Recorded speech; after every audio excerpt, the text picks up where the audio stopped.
Thank you, man. Hi, everybody. Good morning. Thanks for coming. This is the 10th year of doing this stuff for me, which is crazy. And sometimes we'll have like hundreds of people show up, and sometimes we'll have like 2 people show up. I never know, but it's great to see everybody. And thanks for waking up. Sorry about the snow and the weather. We have no control over that. It's walking through it. Bright and early. It started off as a free monthly breakfast lecture series for creatives designed to promote creativity in St. Louis. I'd always meet all these cool people in the city. I'm like, oh, that person's doing something cool. That person's doing something cool. But nobody would always know each other. So it's like, let's just have a place where we can come together and talk. So the concept is simple. Come drink coffee. We're working on it. And hang out and be inspired by creatives in our city. So Bright and Early is presented in partnership with STL.org. Vanessa kind of talked about that. STL.org is very, very awesome. They've donated the space. They coordinate all this stuff. They're a nonprofit dedicated to spotlighting the dynamic, often unsung creatives and community organizations in St. Louis through compelling digital storytelling and educational initiatives. They strive to showcase and support the rich tapestry of talent and community spirit that defines our city. I wanted to introduce Robin. Anyway, thanks to STL.org. And this is Robin. We met on the AIGA board years ago. 12 years ago. I think I was trying to do the math. With Enrique, who was the president. Anyways, it's one small city. Robin launched her own art business at neorobin.com. Neon. Oh, sorry, Neo. I can't read. I'm nervous. Wow. neorobin.com. After 15 years leading the in-house design and branding efforts for various global organizations, including Fleshman Hillard in downtown St. Louis. It's now in Clayton, I think. No, I haven't moved yet. Yeah, and Merritt's in Fenton. Robin's life took an interesting turn when COVID hit, and she started drawing with her mom over lunch when her class was canceled in Wisconsin. They enjoyed these virtual drawing sessions so much that they kept it up for nearly 2 years. This reignited her passion for sketching as a way to combat perfectionism and build confidence as an artist, and is on a mission to help others do the same. In spring of 2022, Robin took a part-time job at Bowood Farms in the Central West End, which is an awesome place, to get out of the house and away from her computer screen. Now she manages the marketing and events for Bowood and the sister store Holiday, as well as running the studio where they offer art, plant, and lifestyle classes. I'm reading this, if you guys couldn't. Robin is responsible for doubling the number of teachers and helping build a robust, often botanical-inspired curriculum, as well as personally offering illustration and sketching classes monthly. All of this with the goal to inspire fellow creatives that have the confidence to make what they want, which aligns perfectly for Bright and Early. Thanks for speaking today. This is Robin. Hey. I wrote that. I guess I'll hold a microphone. Can you hear me? Yes. All right, so I hibernated for a little bit from the design world, so I'm kind of viewing this as my little coming out party, and a bit of a retrospective. I hadn't actually looked at my portfolio in a couple years, so dusted off some of those slides and then combined it with other things I've been talking about lately, which is my personal life and everything, including the drawing sessions with my mom. So that's what you're seeing on the screen here. There are 2 red albums I actually collected all of those drawings and made an album of each of our drawings side by side. So definitely check those out. They're really interesting to see. But yeah, I don't know what you're in for. I'm a typical creative who threw this all together last night. The husband can attest to that, and hopefully this is not death by PowerPoint, but yeah, we'll see.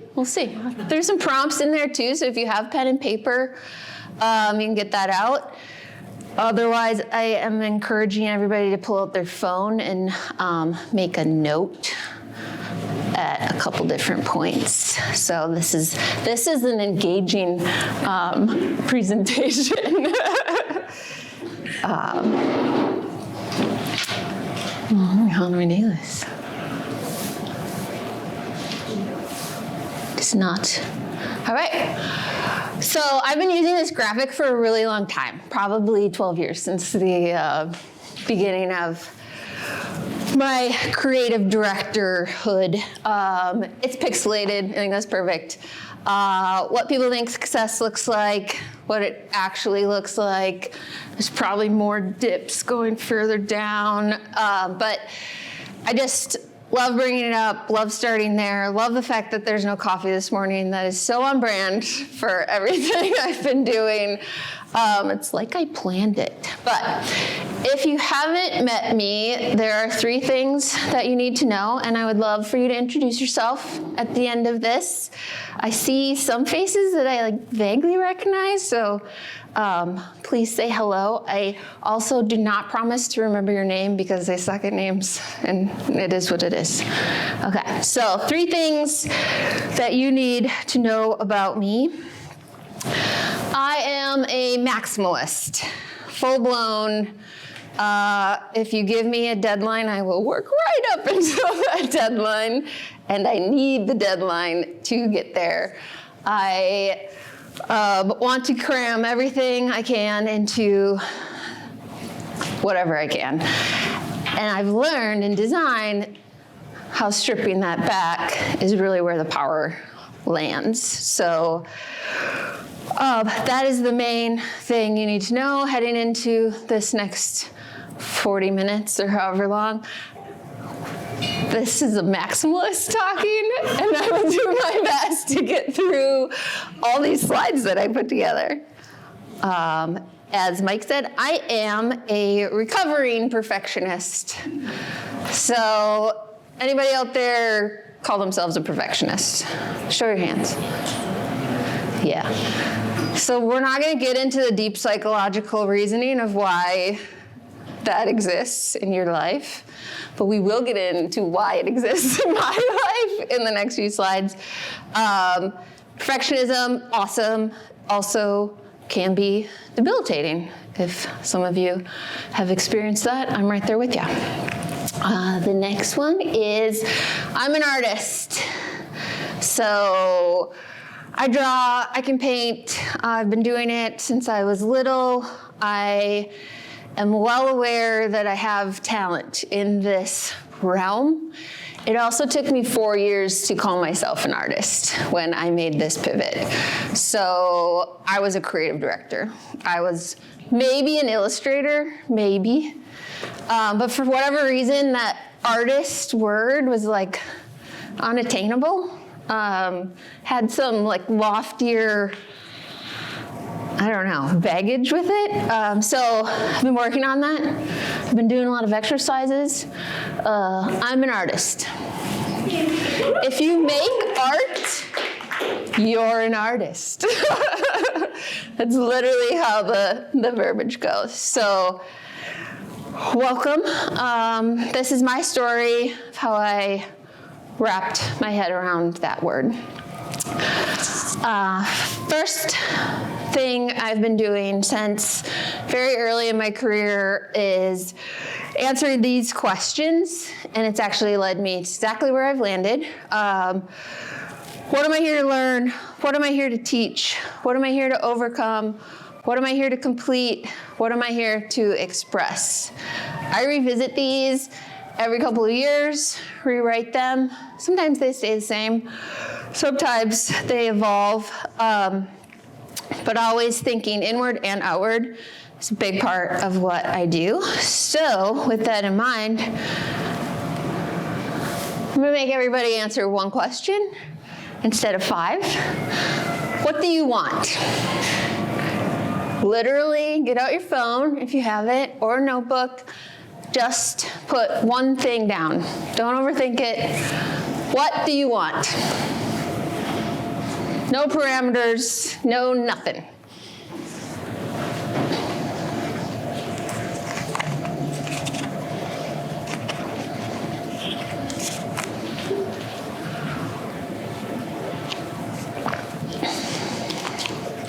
Did you do it? Yes. Come on. That's my husband. So this to me was the hardest question I've ever been asked. I can literally pinpoint, and I'll show you, when a colleague friend of mine asked me this post-COVID, and I'm still somewhat struggling to answer it, but I did this exercise where I started writing for 30 days in a row, one thing I wanted. A daily reflection. Not overthinking it, had the notebook out on my bedside. Had to do it, it's right there. Write one thing you want. Okay, the first one, to help women feel empowered and inspired by the artwork in their lives and homes. Beautiful. Not about me. That's not like me focused. And so the next one, to do something creative every day. Then the next one, have time for myself. It took me 3 days to get to the really personal one. And I'll keep sprinkling these in, but you'll see it took even longer to really dig deep and figure out, what do I want? Why is that? Perfectionists have this cycle. If you're not familiar, self-sabotage. It's one of my favorite graphics. We demand so much of ourselves, feel a failure, so then we procrastinate. Self-criticism leads to depression and anxiety because now we haven't achieved the things that we wanted to achieve, but said we wanted to achieve. We didn't do those. And we lose confidence. And then we have a greater fear of failure. And then, oh God, we're starting all over again. So I would say this has literally been my journey in the last 4 years, launching my own business. It has been quite the extreme effort. I have my cheerleaders, some of you out in the crowd. I'm sure they've watched me struggle, go through this, and then, eventually, maybe you can break free and fly away. I'm gonna show you a bunch of slides of things I've done in my career, but first I wanna show you, break the ice, the biggest failure that I've had, in my mind. My friend Ryan was the one that asked me, what do I want? He also asked me to illustrate a children's book for him in 2021. I illustrated the whole thing. We finished it. We never did anything with it. It's still in a file, in my computer. I think it's beautiful. I can't tell you exactly why it unraveled or why it didn't go anywhere, but I do know that him challenging me, what do you actually want to do? Is this something you want to do? How do we want to do this? And then even asked that fabulous question of, if you won $1 million, what would you do with your life? Those were paralyzing to me at that moment. So I got stuck. So we never put it out. Maybe someday, it's still there. We didn't print it. That's probably the first place I'd start, but who knows, yeah? So if you have something that you've been sitting on, I see you. It's there. So jumping in my story, I corporate creative designer. So I went to art school, University of Wisconsin-Madison, BFA, bought this book, Becoming a Graphic Designer. Anybody heard of it? No. It's 20 years old. It has these chapters of the various careers you can have in design. Book designer, and ooh, I'm gonna design CD covers.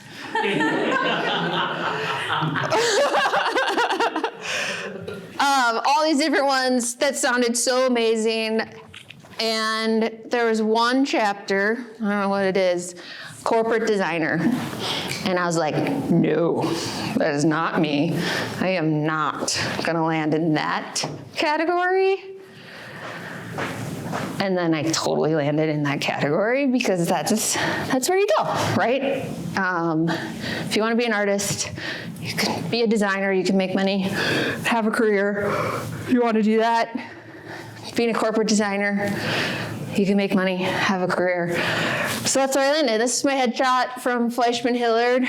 I was recruited to implement their rebranding. So they are one of the largest, if not the largest, PR firms in the world. And I was brought in to be their designer, creative director, to tell all of the other 200 designers in the global company how our brand should operate, look, feel.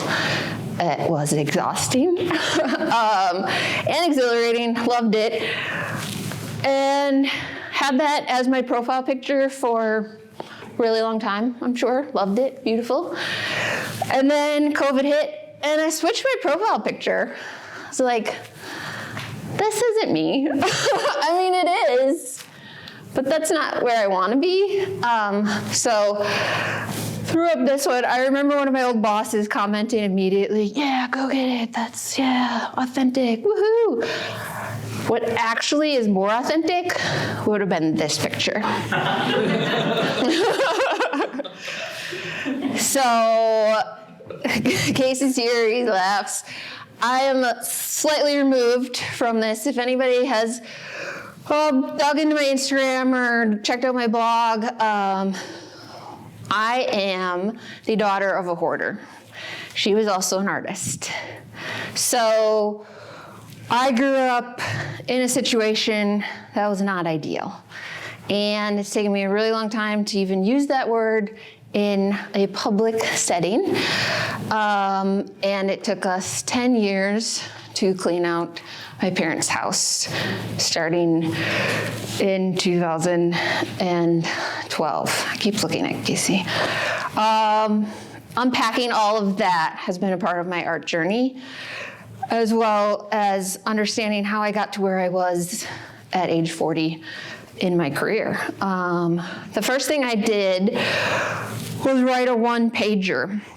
So if you're feeling stuck, you're feeling like, what is my life? I would challenge you to do this exercise. Write a one-pager, keep it literally to one page. What is your story? Encapsulate as much as you can. This one I won't read all, but Dad was an alcoholic, Mom had OCD, and together they couldn't get rid of things. That's a powerful combination. I also was born on June 13th, and my uncle got in a car accident driving home from my 3rd birthday that paralyzed him from the waist down. So now you have 2 people in severe trauma, 3rd kid, trying to raise a family, who have this event happen to them, and it's on my birthday. Kind of disrupted things for me. And then they decided to tear our house down. So I was 9 years old, and the elementary school we live next door to was going to expand. So they tore our house down, eminent domain. We had probably a year's notice, maybe. What they didn't know was that the house was full of stuff. And I'm 9 years old. I don't understand all of this.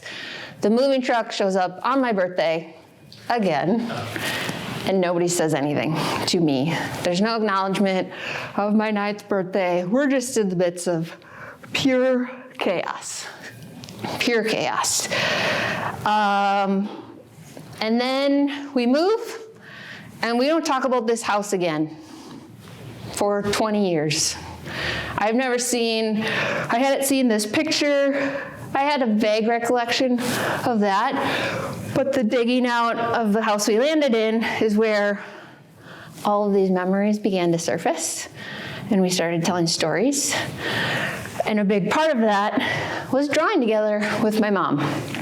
So the story, super easy. Yes, I'm working at Merritt's. I'm full-time creative director. I'm remodeling a house in Wisconsin in order to move my parents into it and out of their house that is full.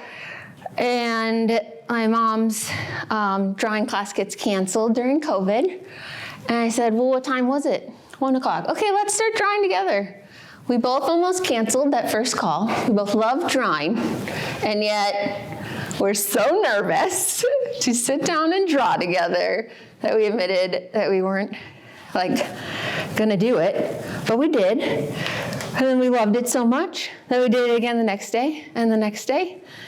And eventually we found a rhythm, and we documented everything in the house we moved into so that they could move. So she started seeing her stuff in a different way. I helped her through that. I also got to revisit and learn things about my childhood that I never knew. So we found the listing of the house, literally the paper copy. And then we got them all packed up. Don't worry, this is just a glimpse. I've never shown these in public. It was a massive, massive, massive effort. It changed the whole dynamic of our family. But I found the key to life, guys, through that process. And I'll tell you what, it was an erasable pen. Has anybody used an erasable pen? It's fiction. It is my favorite. And for the first time as an illustrator drawing person, I could erase what I did and still use ink. And so that is how I filled 2 sketchbooks with my mom. And I used that pen, I use it in my classes. We made something beautiful out of that crazy mess. A couple of my friends here came to our art show down in St. Louis. This was actually a way to help my mom focus on something else. And at the same time, it looked like this beautiful, amazing thing that I was doing, but I didn't tell anybody where the thousands of frames came from. I mean, literally, there's still like 13 bins in Wisconsin. Or how I read all of these drawings so uniquely different and learned so much. So we drew a picture, I sent her a picture of a sun. The goal was to draw a sun. I drew a big sun. My mom, there is no sun in her picture. So like the psychology of art really just started coming up. There's a couple where I sent her a picture of a butterfly. That's literally what the picture represents and is. She didn't draw the butterfly. She drew everything else. And it just like helped reinforce, like we all see the world a different way. We were looking at the same picture for this one. You know, only those who risk going too far possibly can find out where they can go. I mean, how different of an interpretation, and it just like reminded me, like, that's so beautiful, and we should all feel confident to draw, do, say, be what we want. So I'm gonna make you do it again. What do you want?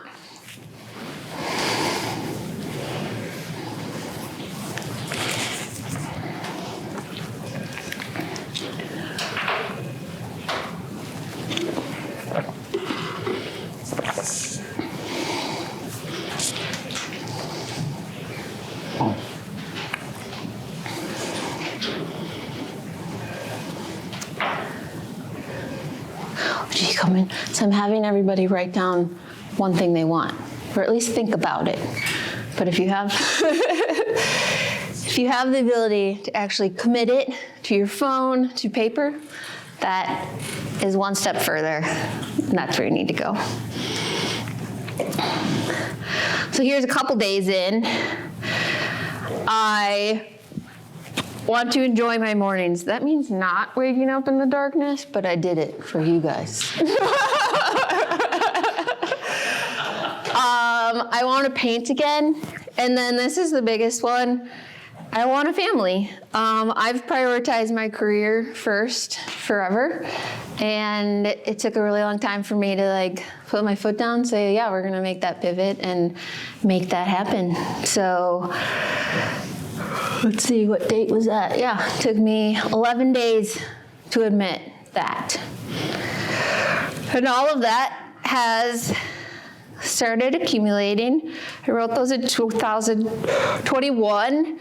Same time I got the part-time job that landed me at Bowood. So who's been to Bowood? Oh God, I love seeing that. Literally my favorite place in St. Louis as a total transplant. I just adore everything about it. And then once I started learning more about the story, you just get even more intrigued. So it's beautiful, right? Like beautiful. And this is what it used to look like.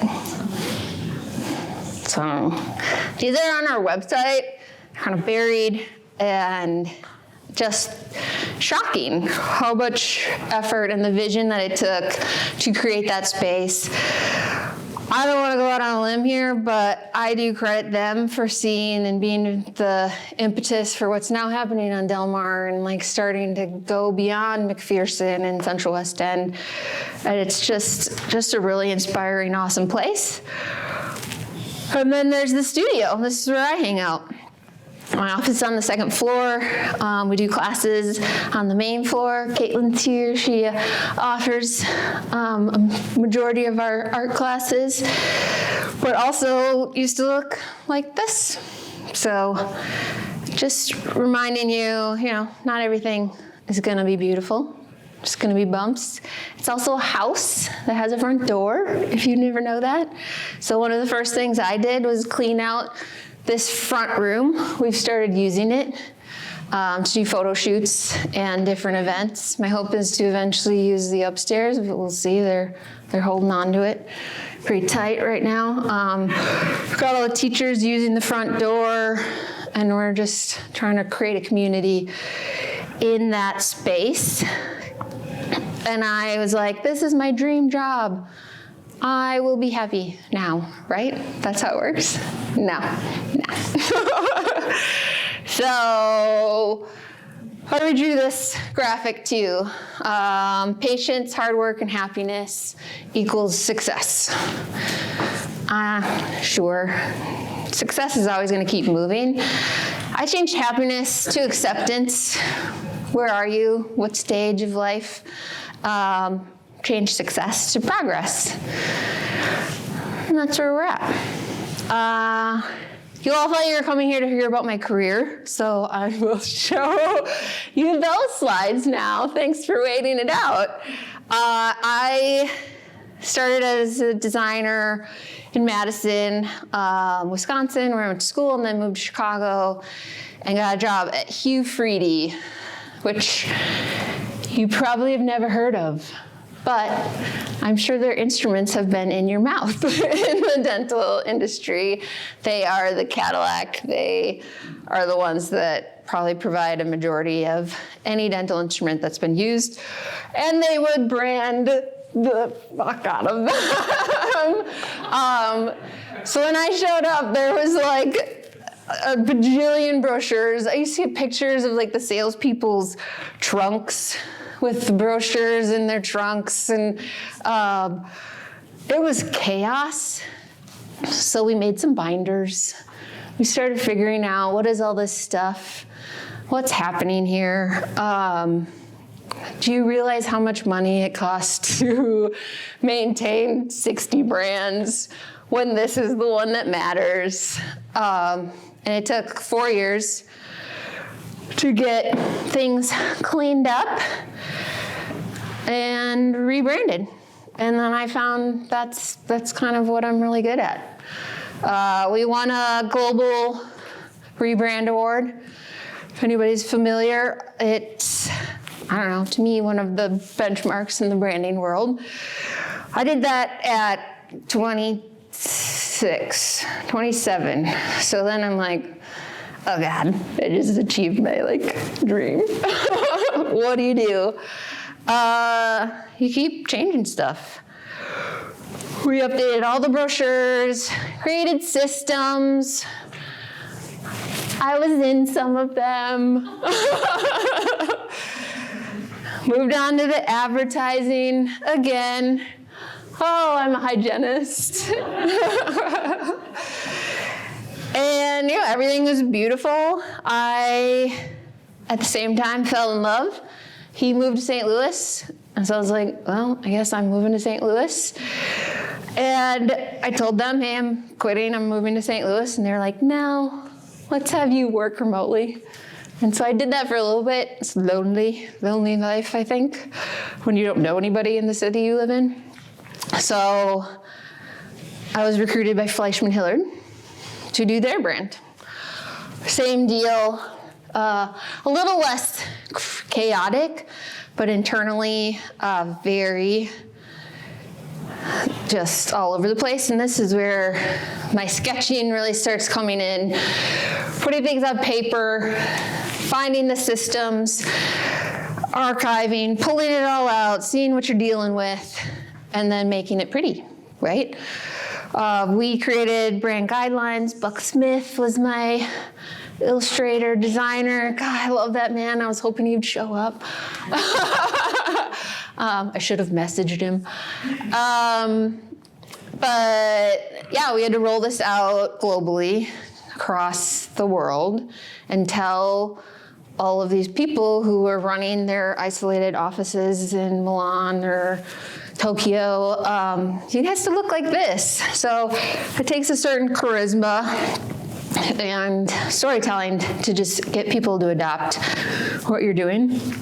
Then we moved on and told them, oh, and you can't have your own website. Sorry, get that out of here.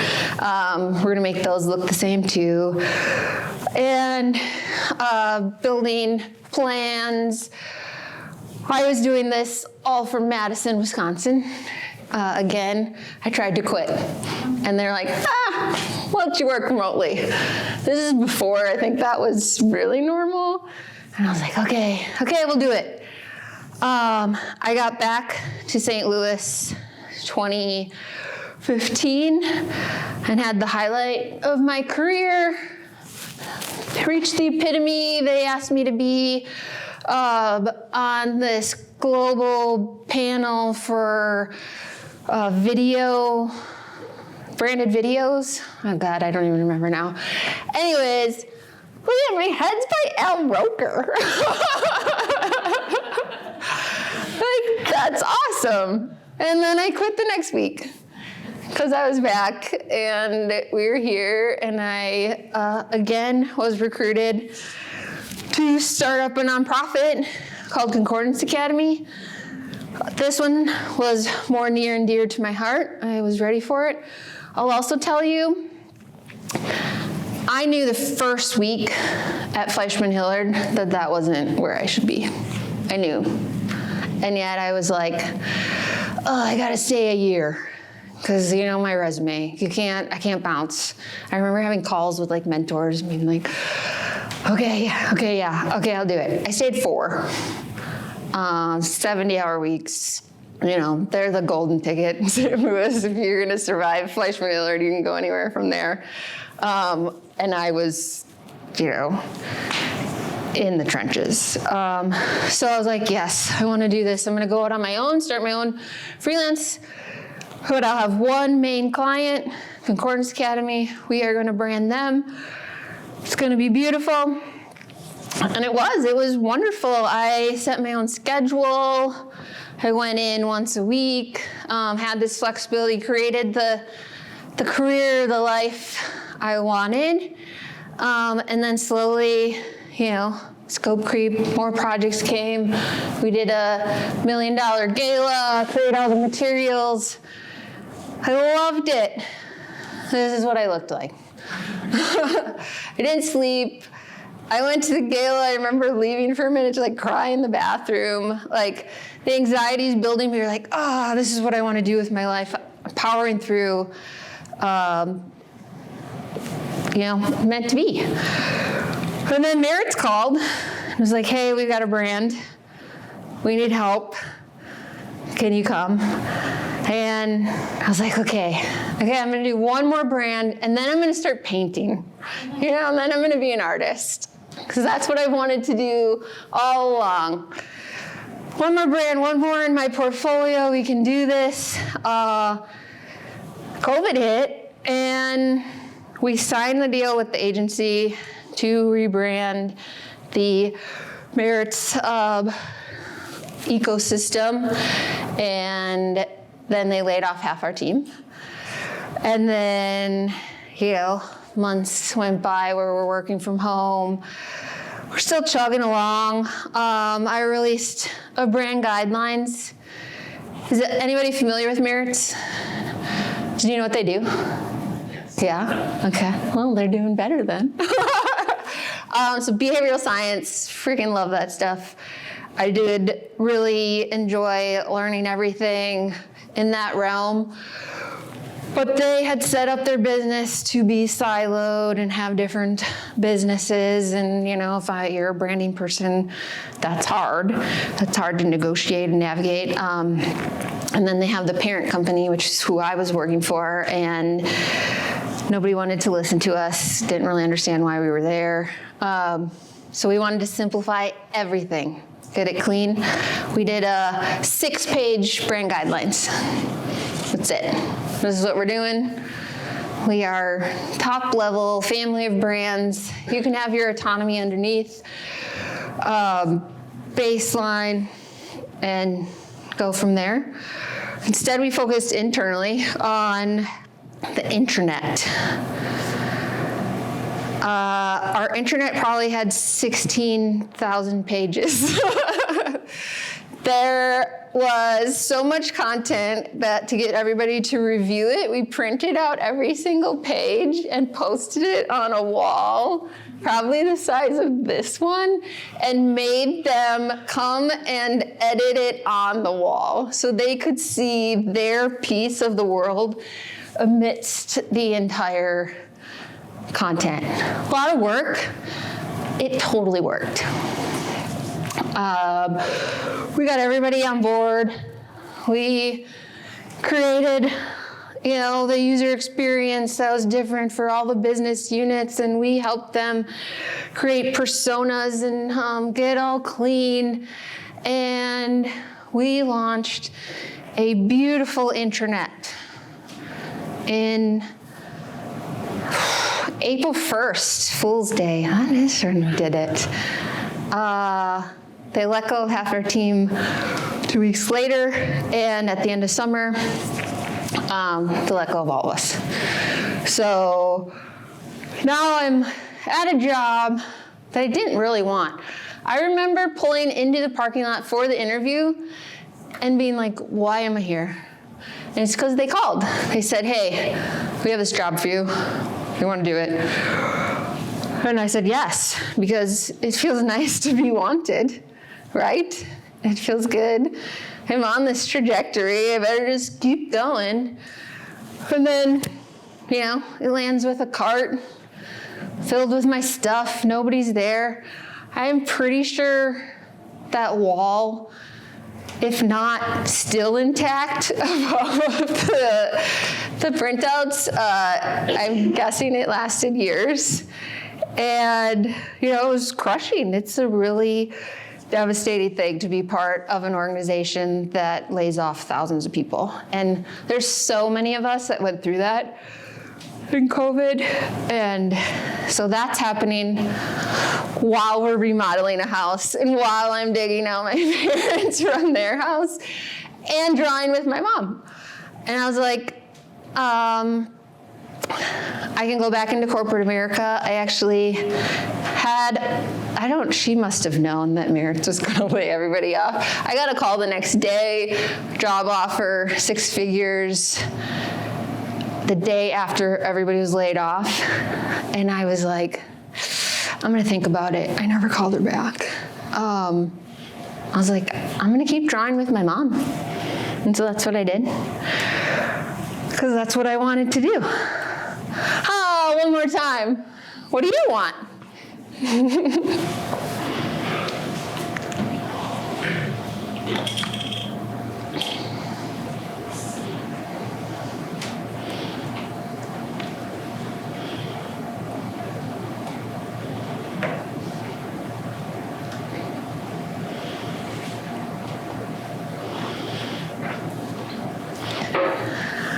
So again, I did that for 30 days. Did some funny ones. To send cards that arrive on time, haven't quite achieved that. But to set my own hours, pretty much there. Daily walks, yeah. To hug every day. Started writing things that didn't relate to my career. My career started, having a smaller presence in my life. That's the first time that's happened. So I found this quote: a surprisingly effective way to get what you want is not settle for anything less than you want. Doesn't always work. World is a certain way. But if you have patience, which I do in spades, a doggedness, your life will bend towards what you accept, and then accepting where you are. When you give, I had this in my signature for a while. When you give all your energy to others, you leave nothing for yourself. So I did not know what boundaries were, to be honest. People pleaser. I would journal and write about it, but actually putting it into practice. If I put half as much energy into my own brand and projects that I do into others and watching others, God, I would be in fantastic shape. This is what I want to do. So I started doing it. Started blogging through my picture on. Did the whole branding thing. And launched a business. Started with the drawings that me and my mom made. First thing was a calendar. I just love calendars. Did 3 calendars. I didn't do one this past year because it's really not profitable. But I love them. I sent the first round out. I sent 1 email to my network, and I think I sold 100 calendars. I designed the logo probably 2 days before sending the file off to print. So nervous, so anxious. Sat on the file that I designed for 2021, didn't get it out the door, and did a 2022 calendar. And then said, done is better than perfect. Wrinkled is better than unused. Shared is better than hidden. Flying is better than standing still. And started focusing on my own brand. And of course, that is layered, and I want to do more, but I'm trying to do less. A lot of thought went into my logo. So finding the connection between who I am, Robin, and who I want to be, neon, bright and fun, outward and inwardly. And then boldly creating new thoughts and behaviors to help me fly free was where I landed. I picked my Pantone color in December, and then in January, Pantone picked it as the color of the year, and I've never felt more validated in my entire life. And then I was like, I need a launch party. I didn't make it to my launch party because I was renovating a house. I was digging out my parents. I was launching a brand. I was reconciling with COVID. And I wasn't turning to face any of this. Threw my back out.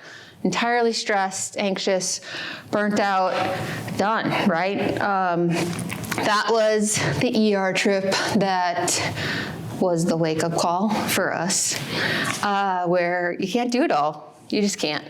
So you gotta choose. So here's some unsolicited advice. Figure out what you want and clear away the other stuff that is preventing you from doing what you want. We have decluttered our whole house now and created rooms that didn't exist. I have a studio that I never had in order to paint. I have everything ready. I'm still not quite there yet with the painting piece, but I'm drawing.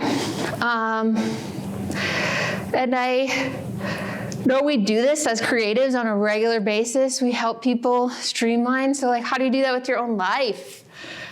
You remove the unnecessary words that you don't need in sentences. Think about that for your own life. And then surround yourself with people who ask you questions like this. If you could pick one thing to make happen amongst all the stuff you're pushing for, what would it be? This is my best friend Ellie sent me this text. Love her. Totally freaked me out again. I was like, dang it, why do people keep asking me what I want? But I know what I want. So I'm building an inclusive community of creators. That's what we're doing over at Bowood. I do sketching classes that are different than your typical class because I'm not going to tell you what to draw. I wanted one where I would show up. If I were to want a class that was made for me, it was just give me time and space and a framework to create what I want. So that's what I'm offering. Yeah, you can come visit and then start where you are, use what you have, do what you can, and remember that you are enough. It's enough to do what you want. Okay? Any questions?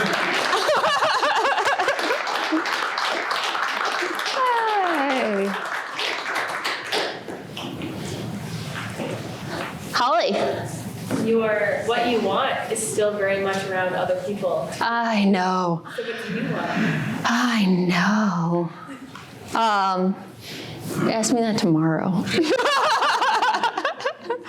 But yeah, that's part of the behavior we fall into is like, you want to belong, right? Like that is the key, and why I stayed at Fleischmann Hillard, I was like, oh, I will belong. I will make this work. I'm going to be part of this tribe. But ultimately, yeah, you have to know yourself first, and I'm still working on that. Just getting closer. Anybody else? Go ahead. Yeah. Are there any fundamental rules of thumb that you would recommend for maybe small businesses or independent creators wanting to make their own brand? Yes. Any simple-handed advice to just get someone started in the process? Yes. So branding to me is all about consistency. So, okay. The case in point of I was called to do this and I hadn't taken down my old website. So when they originally published this morning, they put out my old website and it was Robin Alexa, and I was like, oh shit. But I would say committing to the idea. So following your gut, commit to the idea, and you have to give it 2 years in that idea as a new business. The visuals and the name, the logo, stop iterating at the onset, because as soon as you get bored with your logo, your color, maybe people are gonna start recognizing it. And I've told that to Bowood. They want new colors for every email, they want all these things. And I'm not really there to influence their brand entirely. They're doing a pretty good job. But we've started infiltrating those ideas. But yeah, if you change your colors every week, you're out. So you made choices in the beginning of your journey. I assume you're hiring someone. Trust them and trust yourself to make the right decision, and then stick with it. And you have to remind yourself, no, we did the right thing there. So that would be my biggest piece of advice. Anybody else? Nicole. Are your sketching classes open to anybody? Oh, I have a sketching class this afternoon if you want to hang out more. There's 3 spots open. Yes, my sketching classes are open to anybody. All of the Bowood classes are at bowoodfarms.com. Like I said, Mike said, I expanded the number of teachers there because we want to offer classes outside of the 9 to 5 in the middle of the week for the Central West End ladies. So that's been a huge effort of mine to have more weekend classes. Maybe we'll get to evening classes. We'll see. That wasn't what they wanted to do, but if you build it, they will come. Yeah, they're all free and on the website. Not free, sorry. You gotta pay to hang out, but During your 30-day exercise of writing everything down, did you find that any of your earlier things that you wanted changed or you didn't want them anymore? gosh, I love that question. Yes. I could go back to it, but we won't. One of the things I wrote down is to be a life coach. Because I was in this midst of changing my mom's life and my life, and I want to help others people, and I feel like I kind of am by inspiring creativity. But yeah, no, I don't want to do that. So yeah, changing your mind, it's totally allowed. One thing I also had happen is I wrote down the family piece twice. So that to me reinforced oh shit, this is important. We should start actually dedicating time and energy to that. So yeah, it was very revealing, just first thing off the top of your head in 30 days.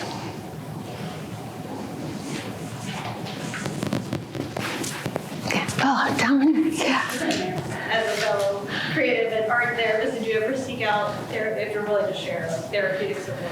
Yes, I didn't say that, but because of my situation, I've dealt with anxiety my whole life. In terms of drawing art therapy, when I was little, I used to draw animals in precarious situations, like with an anvil over its head or on a cliff. So had anybody been paying attention, we might have been able to nip this in the bud. I kind of realized that all out, but no, the decision to move to St. Louis, so these big, massive life changes, graduating college, I sought therapy. It's hard. Therapy's really hard. So I gave up, and the ER visit was the beginning of oh God, yeah, something's wrong here. This is not just physical. So that was my 7th attempt at finding a therapist. And that therapist I didn't like, and I realized I could change my mind. I didn't have to commit to that person. They're there to help me. Somebody told me that, and so I was okay, you gotta keep looking, finding. Yeah, same thing with doctors. I don't know. There's no loyalty in that. Sorry, you got to look out for yourself. And highly recommend it, especially art group therapy. So. Anybody else? Questions? Oh gosh, I'm going to wait, Sandy first. Yeah. Any advice on somebody just creating their own personal brand? Because right now I'm rebranding myself, so to speak, for my career. Mm-hmm. It's very difficult for me because I'm naturally introverted. I'm not, jazz hands. And what do you mean?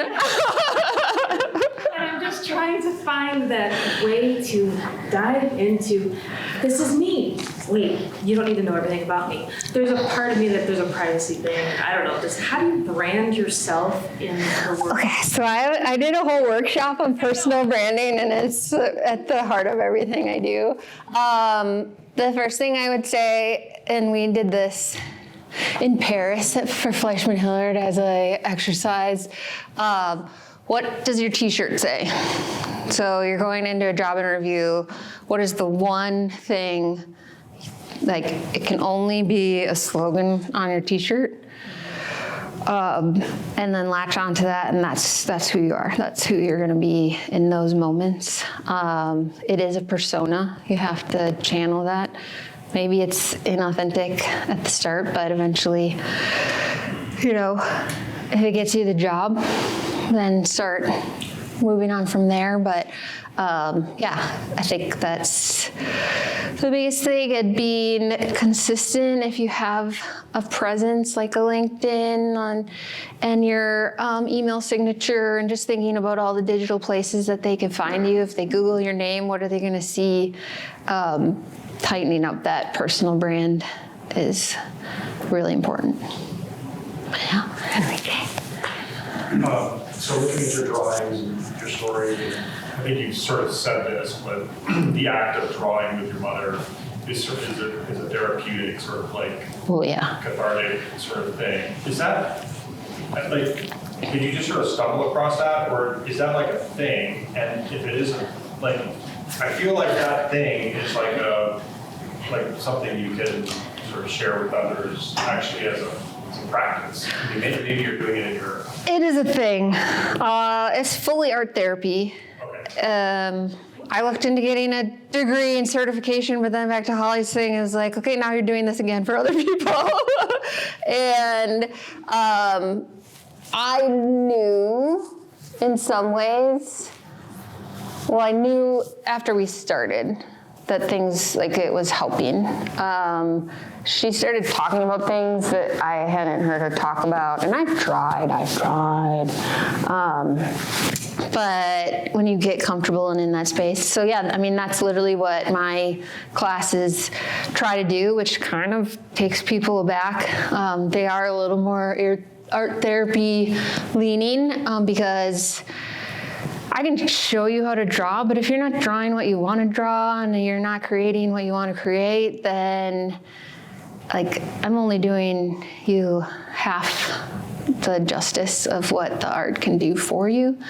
And so pushing those people who, a lot of them don't want to be pushed, let's be honest. So yeah, no, it's a thing. And yeah, Dominique's right here. She's an art therapist. Yeah.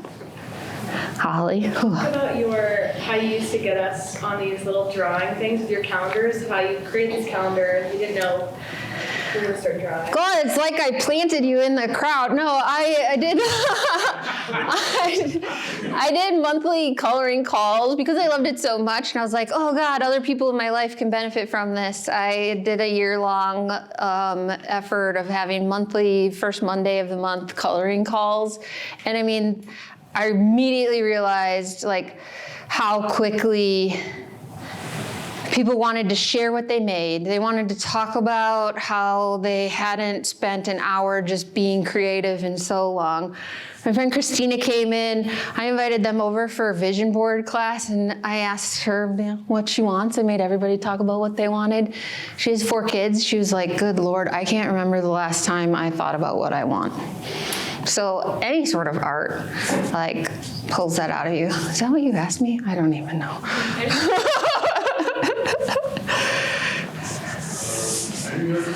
It's about 9. I know, yeah, we're done. God.